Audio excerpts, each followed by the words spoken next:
Hello everyone. This is chapter 40 of your book, and this is about file system implementation, how file systems are implemented. So we have skipped a couple of chapters and we might return to them later, but for the moment we are going to study this chapter number 40 about file system implementation. Okay, so in this chapter, the author of the book basically present a very simple file system, a toy file system, which gives us some idea how our hard disk is organized internally and how does the operating system views the hard disk and how files and directories are stored on a typical hard disk. Okay, so we're skipping those couple of chapters so that we can study this chapter first, because I think it's more important to see how files are stored inside the hard disk and how an operating system maintains the structures of file and directories compared to studying other details. So let us start.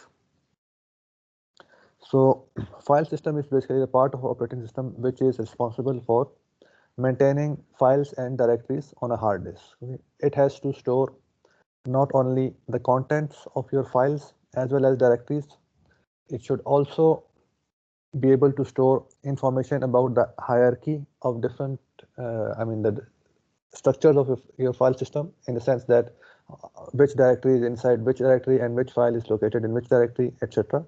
And it should also store, in addition to the contents of the file, it should also store, rather it is required to store different kind of metadata about different files and directories. Metadata includes the file of the size of each file, the creation time, last access time, different kind of permissions that this file have, who is the owner of this file or directory, etc., etc. Okay.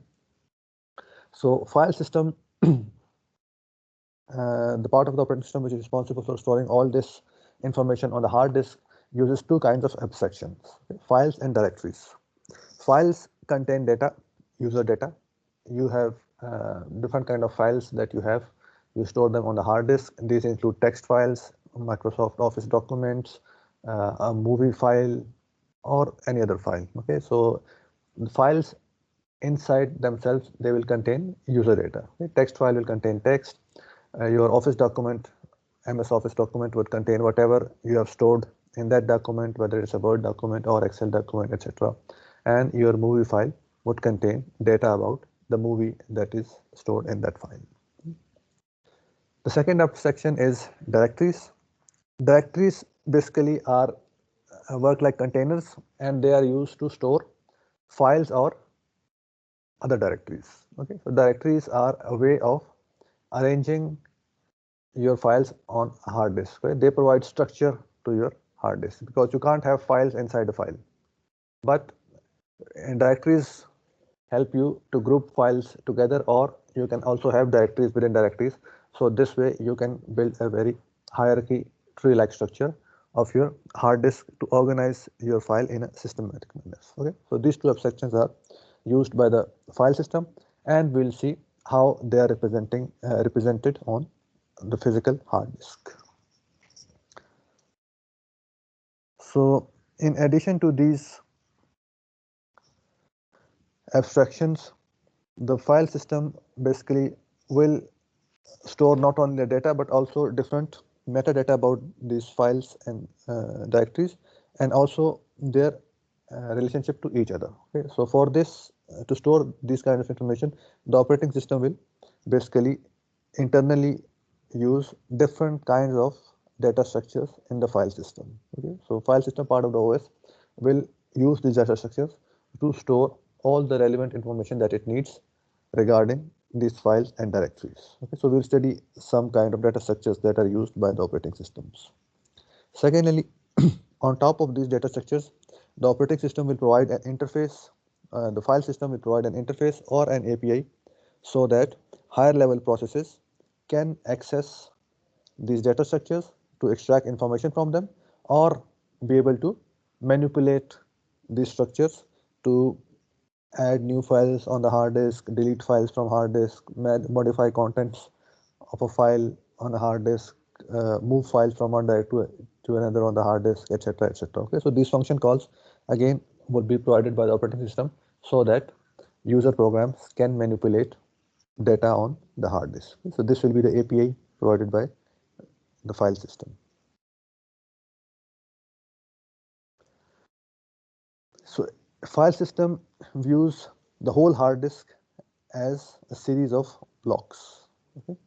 We had studied in the last chapter that the physical hard disk is consisting of platters which have different surfaces. Surfaces contain tracks, tracks contain sectors, and within those sectors user data is stored. Okay, so that is the physical representation of the hard disk. But on a higher level, the operating system or the file system, they view the whole hard disk as contiguous space. Okay, there is no information about number of platters, surfaces, tracks, etc. at high level. We only have information about the capacity of the hard disk. Okay, and that capacity is viewed as a single block, a single big space divided into these blocks. Okay, so at a higher level, the division of the hard disk is in blocks and not in tracks and sectors.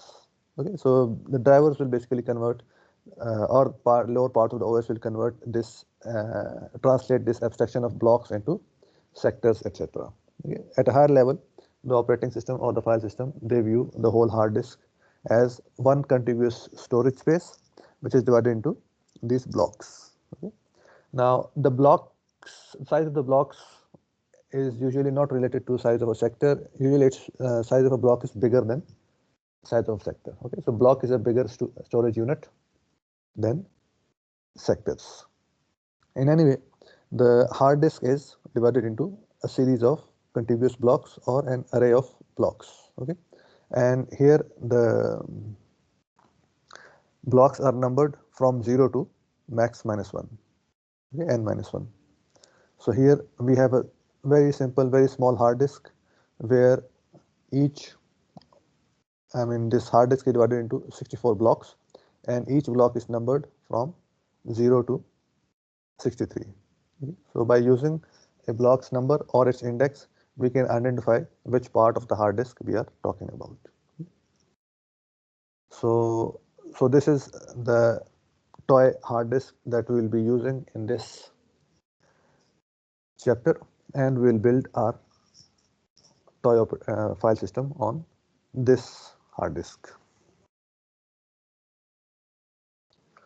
So as we just discussed, block is a higher level conceptual view of the hard disk or a division of a hard disk. And in this example, we are basically considering a block to be of 4 kilobytes. Okay, so each of these small squares is of size 4 kilobyte. Okay, and the total size of our hard disk is 64 multiplied by 4 kilobytes. Okay. So this will be about 256 kilobytes. So our whole hard disk is of 256 kilobytes, and we have divided it into 64 blocks of 4 kilobyte each. Okay. So it's a small hard disk, but it's sufficient for our purposes in which we want to illustrate different concepts of operating file system implementation. So most of these blocks, or the major portion of this hard disk will be used to store user data, okay, the content of the files. So most of these blocks will be used to store the contents of the files or the user data. Okay. So content, as I just discussed, a text file will contain some text. So this text will be stored in one or more of these data blocks, just like Microsoft Office documents would contain their own content that will also be stored here in these data blocks, and a movie file which contains data about a film will again store that film data in these data blocks. Okay, so major portion of a hard disk, or most of the blocks of the hard disk, will store user data, and we call them data blocks. Okay? And this major portion of the hard disk, we call it a data region. Okay? Because it is storing user data.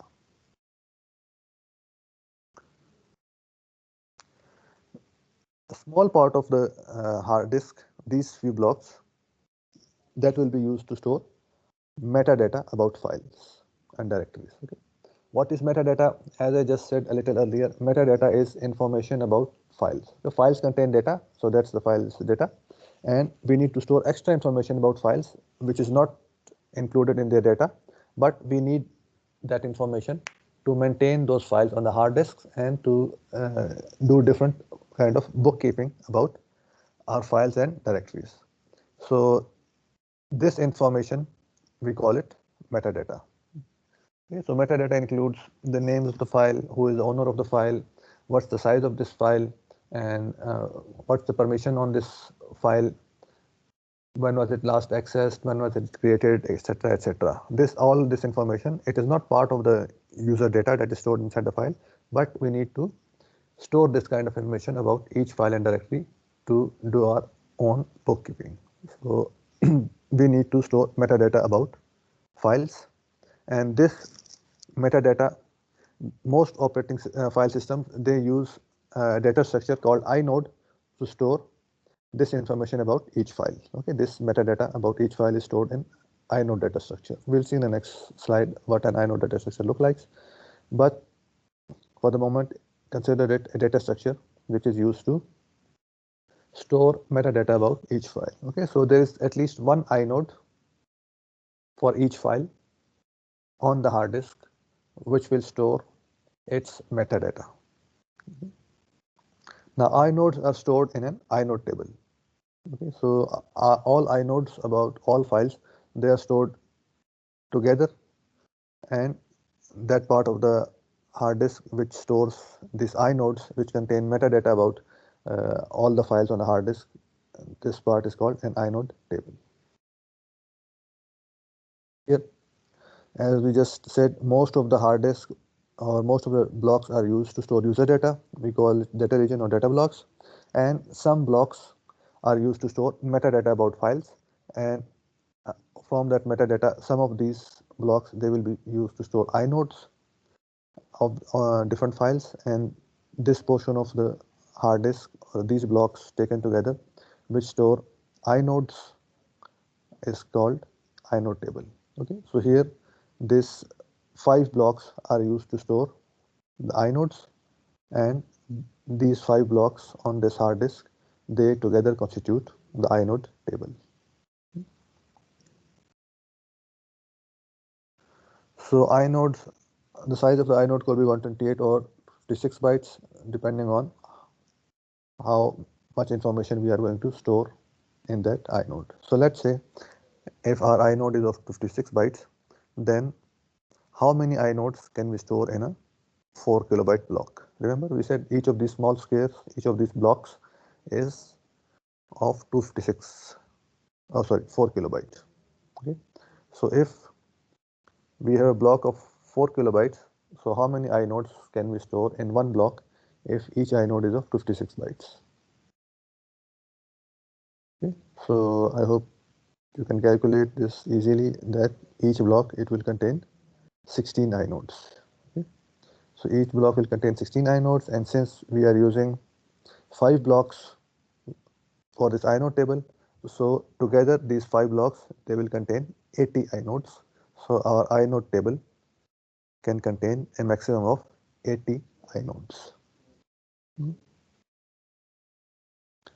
So we said majority of the blocks are used to store user data, they're data blocks.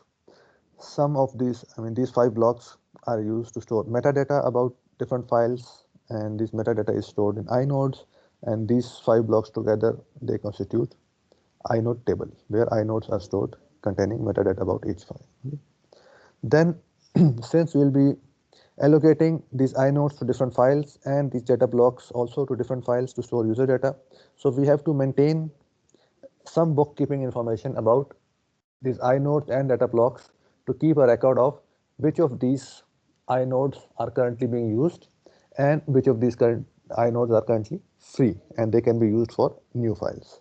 Similarly, for data blocks, we need to keep some information about how many data blocks are currently free and how many data blocks are currently occupied containing user data for different files. Okay, so we need to keep this information because for new files we need to allocate new data blocks to store their content. Okay, and we should choose those new data blocks from a list of free blocks. Okay, so that we do not overwrite existing user data.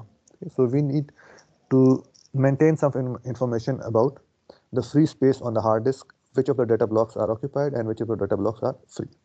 Similarly, same information is basically used to keep bookkeeping information about inodes, to keep a record of which of the inodes are currently free and which of the inodes are already occupied, and storing information about existing files on the hard disk. So this kind of information could be stored in many different ways, and there can be many efficient data structures to store this information, but here we basically store a bitmap. A bitmap is basically a series of bits, and each bit, as you know, can have two values, either 1 or 0. Okay? So the value in that bit array will tell us which of these data blocks are currently free and which are occupied. Similarly for inodes. So we would have a bit array where each bit would correspond to one block. Okay. So here we have how many blocks? 1, 2, 3, 4, 5, 6, 7. Okay. So 7, 8 are 56. We have 56 blocks. So we would need 56 bits in that bitmap to store information about each of these data blocks being free or occupied. Okay. So let's say if the bit is 1, then the bit corresponding to that data block is 1 block is occupied. If it is 0, then it is free. Okay, so we dedicate one block, this small d, to store this data bitmap. Okay, so this bitmap, which is basically keep giving us information about which of these data blocks are currently free and which are occupied. Okay, so this data bitmap is stored in this block. Similarly, out of these 80 inodes, we need to keep track of which inodes are currently being used and which are free. Again, we use a bitmap for this purpose, and we use this block to store this inode bitmap, in which we have 80 bits, one bit corresponding to each inode here, and that bit, the corresponding bit of each inode having a value of 1 or 0 will tell us whether that particular inode is occupied or not. Okay. So we are using these two bitmaps, inode bitmap and data bitmap, to keep information about inodes and data blocks, which of them are free and which of them are occupied. Okay. So we basically dedicate one block of the hard disk to store a data bitmap, and one block of the hard disk to store inode bitmap. Okay. So this covers most of our hard disk, and then there is one block that is left, and the first block of every hard disk, we call it a super block. Okay. Super block contains different useful information about the whole hard disk. Okay. The most important information that it contains, the super block contains, is about which type of file system is being used on this hard disk. Okay, so this kind of implementation of a file system that we are currently discussing, this is only one of the possible implementation. It's a toy implementation, a very simple file system that we are going to implement. There are many other kinds of implementations of file systems that exist, and they are much more efficient than this one. Okay. Now each file system implementation has its own internal structure and its own rules of laying or storing data, user data, the content of the file, and how to store metadata, the inode information, and how to keep track of which inodes and data blocks are free or not. Okay, so they may use, instead of using bitmaps, they may use some dynamic, more efficient data structures to store all this kind of information. So if we don't know which file system is implemented on this hard disk, we will not know how data is arranged on this hard disk. Okay, so for that to be operable or that hard disk to be usable, the operating system needs to know which file system is implemented on this hard disk and how, and this will tell it how data is arranged on this hard disk. Okay, so super block contains information about which file system is currently implemented on a particular hard disk. Other information that is contained in a super block is that how many data blocks are there in this file system implementation and how many inode blocks are there in this file system implementation. Okay, how large is the inode table, and also what is the starting address or starting block of each of these data structures. Okay, where does the inode table start from on the hard disk and where does it end, and where does the data region start on this hard disk and where does the data region end. Okay, and where are these inode and data bitmaps stored. All this information, collective information about the hard disk, is stored in the super block. Okay, so in Linux type operating system, there is a concept of mounting a file system. Okay, when a file system is mounted, it means the file system is connected to the operating system and the operating system can now access the files on that file system. Okay, so to mount a file system, to make the hard disk or the file system on a hard disk visible to the operating system, we need to mount that file system. Okay, so the process of mounting a file system consists of the operating system reading the information about this file system or this hard disk from the super block. The operating system will read which kind of file system is implemented and what are the sizes of inode and data blocks and where each portion begins on the hard disk. So all this information the operating system will read from the super block and it will initialize its data structures using this information. Okay, so it will read this information, it will read the inode table and other information about this hard disk. For example, how much space is free, how much space is occupied. So this information it will extract from the super block and initialize its data structures and make this hard disk visible to the operating system and its users. Okay, so this process happens during the mounting of a file system. Okay, once the file system has mounted, then we can do different operations on the file system. For example, creating new files, deleting files, moving files, etc., etc. Okay, so when mounting the file system, the operating system reads all the information in the super block of the hard disk. So if you zoom in on these 8 blocks, so these 8 blocks, if you zoom in here from 0 to 7, then we see that this looks like this. Okay, so here we have our super block, 4 kilobyte of super block, which stores information about the type of the file system, etc., etc.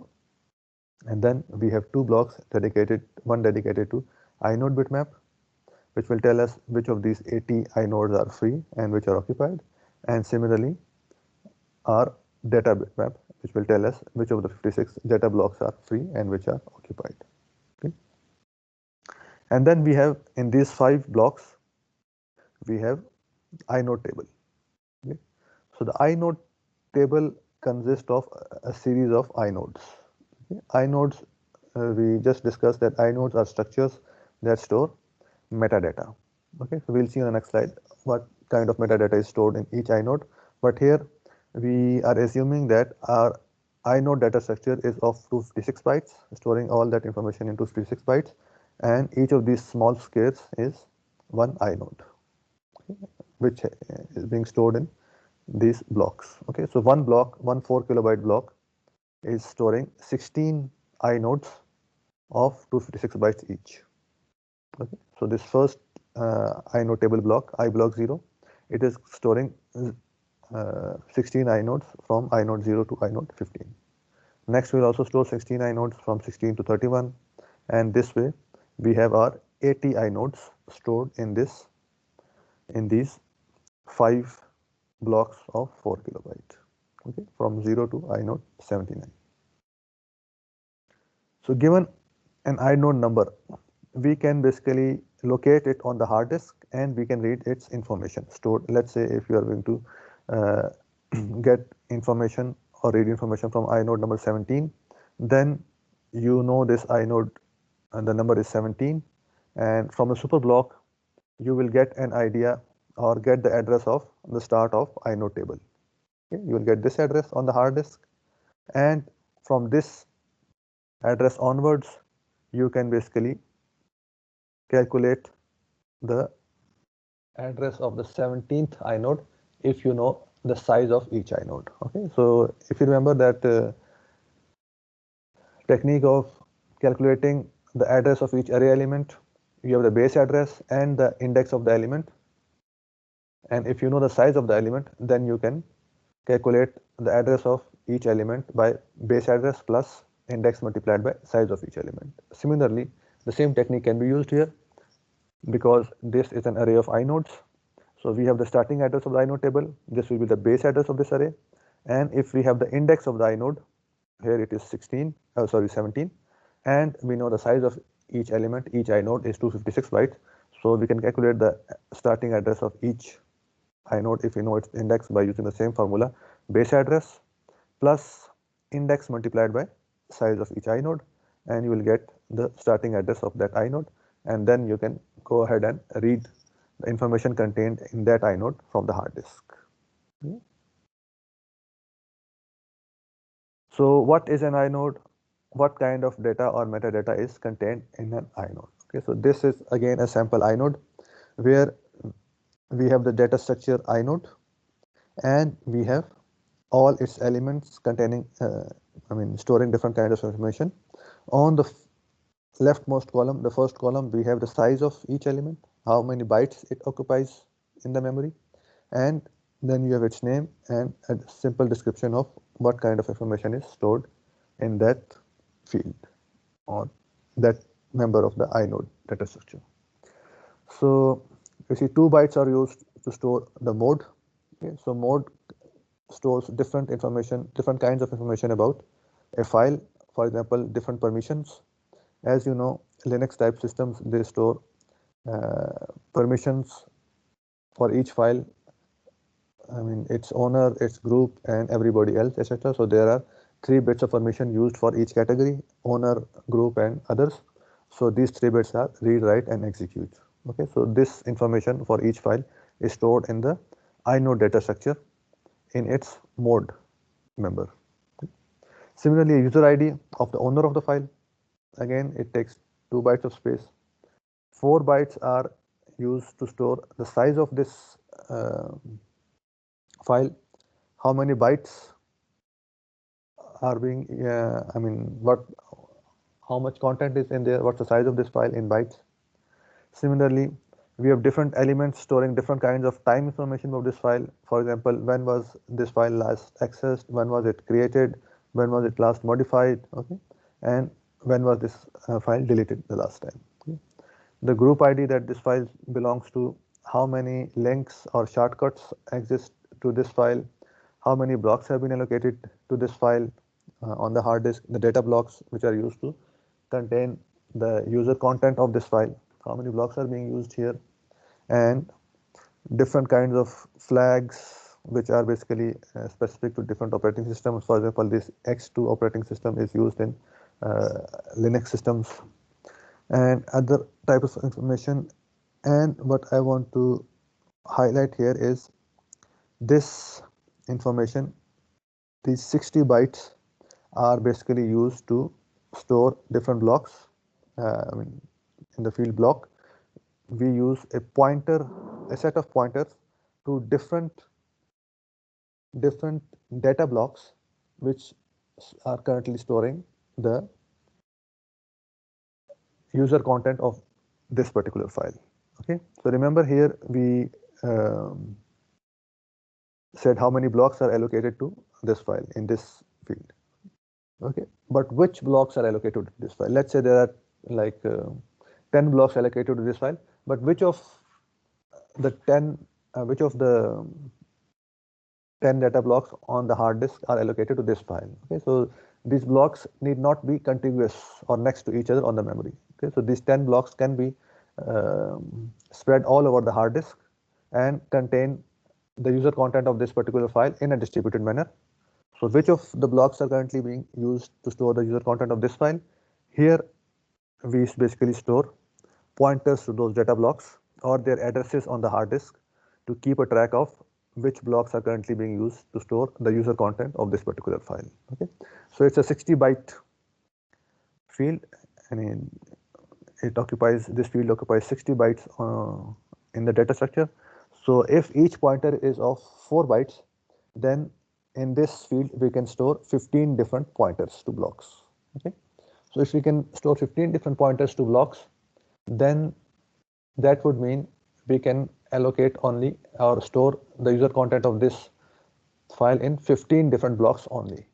Okay, so if we can store user content of this file in 15 different blocks, and each block, as we already discussed, is of 4 kilobytes, then we can have a file whose user content should be a maximum of 60 kilobyte. Okay, so 4 kilobyte multiplied by 15, 60 kilobytes, because we can allocate 15 different blocks to this particular file. So 60 kilobyte, as you can guess, is not a very big size limit for a file. Okay. Files usually are much bigger than 60 kilobyte. Okay, so how can we store files that are bigger than 60 kilobyte in this file system? Okay. So one technique is that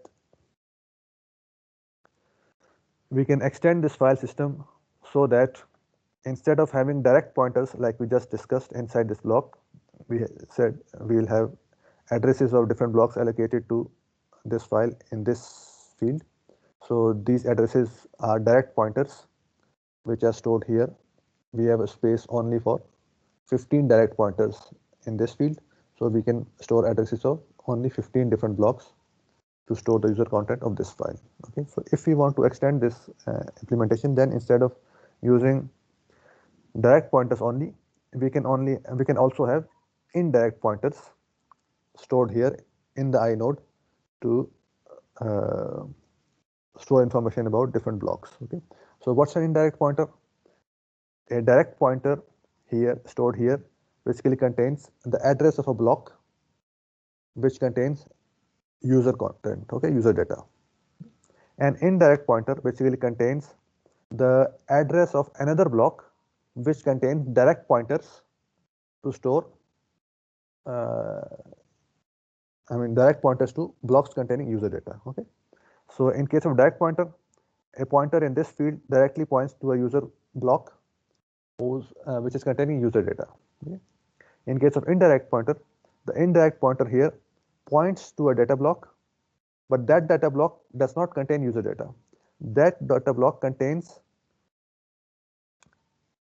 direct pointers, and each of those direct pointers points to a block which contains user data. Okay. So if we have one indirect pointer, let's say we have like 15 space for 15 pointers here, 14 of those are direct pointers, and one of those pointers is indirect pointer. Okay, so that indirect pointer would point to another block, and that block would contain direct pointers to other blocks containing user data. Okay, so this block containing direct pointers, since each user data block is 4 kilobyte, then this data block can contain 1000 direct pointers. Okay, because each pointer we said is 4 bytes. So if it is containing 1000 direct pointers, then all those direct pointers are each pointing to a block of 4 kilobyte. So here, using one indirect pointer, we can have 1000 different blocks containing user data, and since each of these blocks is 4 kilobyte, then collectively these blocks can store 4 megabyte of data. Okay, so this way we can extend this system so that instead of having a file limit of about 60 kilobyte, we can have a file limit of 4 megabyte something. Okay, and even 4 megabyte is not too big a size. Okay, so a solution can be to have a double indirect pointer. Okay, so let's say again we go back here. Out of these 15 pointers, 13 are, let's say, direct pointers, each pointing to a 4 kilobyte block containing user data. One is an indirect pointer which points to a block a 4 kilobyte block containing 1000 direct pointers, each of which points to a block, 4 kilobyte block containing user data. And we can have one double indirect pointer. This pointer will basically point to a data block. That data block, assuming it's a 4 kilobyte block, it will contain 1000 indirect pointers. Okay, so it will contain 1000 indirect pointers, and each of these indirect pointers would point to another block, which will a 4 kilobyte block, which will contain 1000 direct pointers, and each of those direct pointers would in turn point to a data block, which will contain 4 kilobytes of user data. Okay, so if we use a double indirect pointer, then each double indirect pointer is pointing to like 1000 indirect pointers, and each of these 1000 indirect pointers is pointing to a block of direct pointers. Okay, so we'll have like 1000 indirect pointers, each of them is pointing to 1000 indirect pointers, sorry, direct pointers. So we'll have like 1 million direct pointers, and each of these direct pointers is pointing to a block of 4 kilobyte of data. Okay, so we can have like 1 million blocks of 4 kilobyte each to store user data. Okay, so this way the capacity of our file, it reaches in, it exceeds 4 gigabytes. Okay, so this system is extensible in this way if we want to store larger files in this system. Okay, it is quite extensible. So this scheme is referred to multi-level index. Okay, because each double indirect pointer points to a block of the indirect pointers, and each indirect pointers points to a block of direct pointers, and each direct pointer points to a block containing user data. Okay, so this is this multi levels of index pointing to a further level.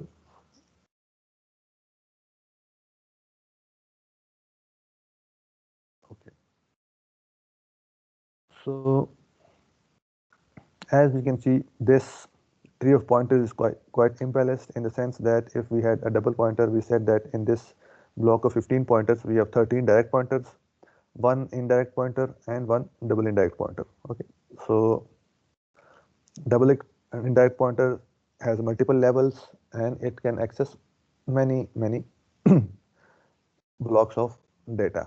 Okay, so an indirect pointer is one level less, and a direct pointer can address only one block of data containing user data. So this tree is imbalanced, but it is quite good, because most after doing a survey of different file systems on different computing systems, computer scientists, they reached this conclusion that most of the files are small. Okay? So most of the files are less than 2 kilobyte in size. Okay? So this kind of size can easily be handled by direct pointers. Okay? So most of the files are handled by direct pointers, and some of the files are like bigger, and really big files are really less in number. Okay? So most of the files, they will be served by the direct pointers. Okay, so we will not need indirect pointers for most of the files. In some files which we do need larger sizes, we will use those indirect or double indirect pointers.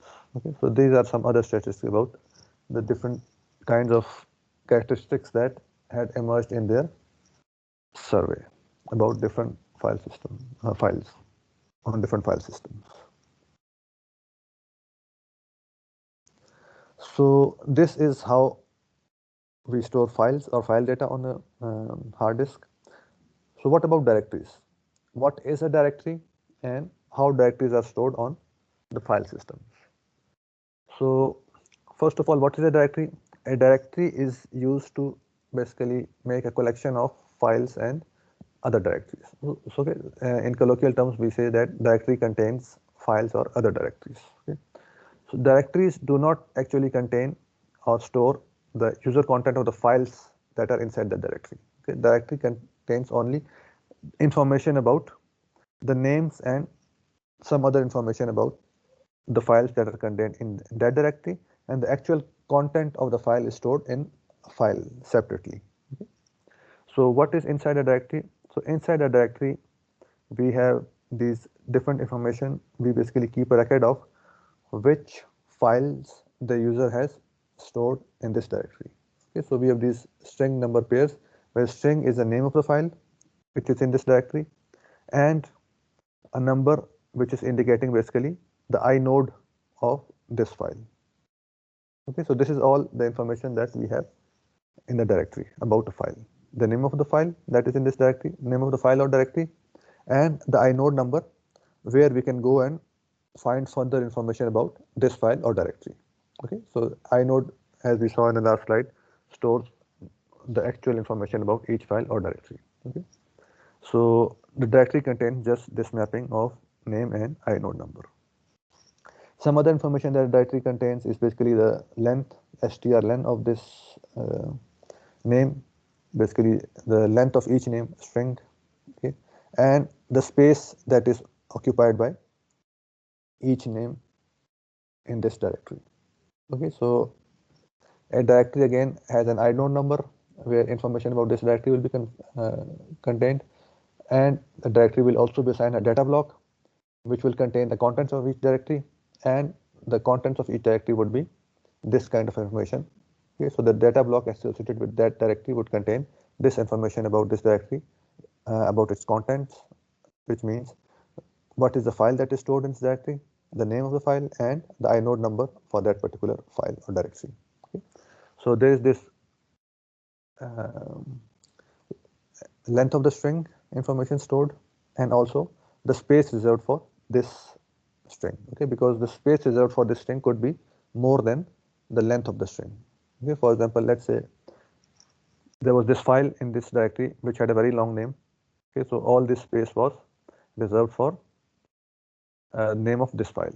Okay, but eventually, let's say this file gets deleted, and in its place another file is created, and let's say the name of the next file is hello.txt. Okay, hello.txt is much smaller than the space that was reserved for this particular directory. Okay, so it may happen that we can have the same space reserved for this entry, but instead of having a very long name, the new file has a very small name called hello.txt. Okay, so the hello.txt, the string length would be small. Okay, and the space reserved for this hello.txt is much larger than the length of the string. Okay, because the space is the same space that was reserved for the older file name. Okay, so that's why we have to store these two information separately, the length of the string as well as the space reserved for that string, because the space reserved for that string can be more than the length of the string. So this is the information that is stored in a directory. So inside a directory, we find a file. Once we have found a file, we get its corresponding inode number. So here for foo, the inode number is 12. So if you want to open foo or get information about foo, we go to inode number 12, and we read all the information about foo from that inode, and from that inode we will know the data blocks which contain file foo data, and using reading from those data blocks we can read the contents of the file foo. Okay. So directories again are stored in the same way, but in inode we have a very small field which will tell us whether this file is a normal file or is it a directory.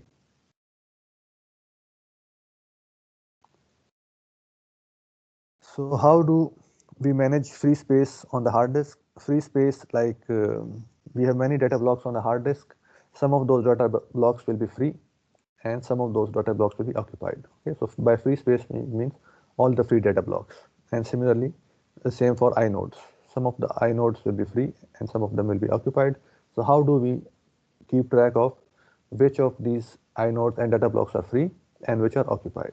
Okay, and similarly, if a new file is created, it will be allotted a new inode and some new data blocks possibly.